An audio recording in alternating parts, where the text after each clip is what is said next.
Menteri Agama menyatakan suara toa masjid seperti gonggongan anjing.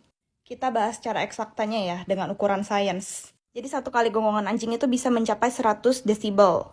Dan rata-rata gonggongan anjing itu antara 85 sampai 122 desibel.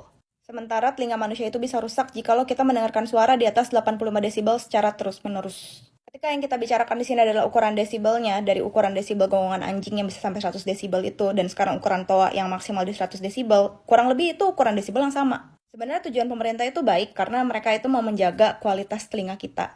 Makanya dibatasin ada 100 desibel itu.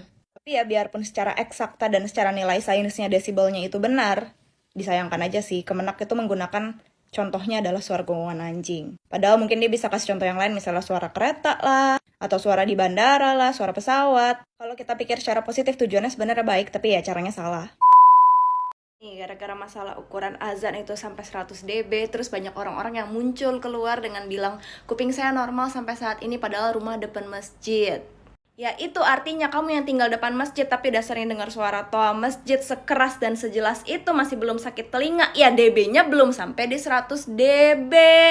Udah dijelasin berkali-kali kalau 100 desibel yang sering kita dengarkan, kita terpapar dengan 100 desibel 15 menit aja kita udah mengalami gangguan pendengaran.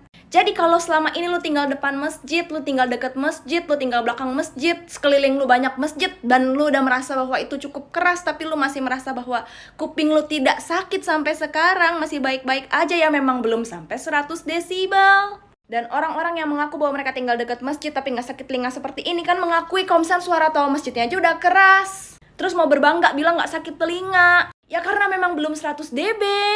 Yuk logikanya dipakai, yuk.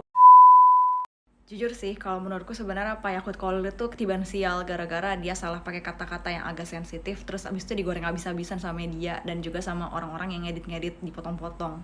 Padahal sebenarnya aturan baru itu keluar kan setelah banyak diskusi dengan para ulama, terus juga penyesuaian dengan data yang ada di lapangan. Dibandingin sama aturan rumah ibadah yang dulu cuma boleh 55 dB, ini udah dinaikin jauh banget tuh jadi 100 dB. Hampir 2 kali lipatnya. Udah setoleransi itu padahal. Ya ini semua sih memang kesialan akibat Pak Yakut Kolil itu terlalu friendly sih sama wartawan. Seandainya pas wartawan tanya, Pak mau minta pendapat soal aturan baru, terus dia bilang no comment nanti aja di press conference.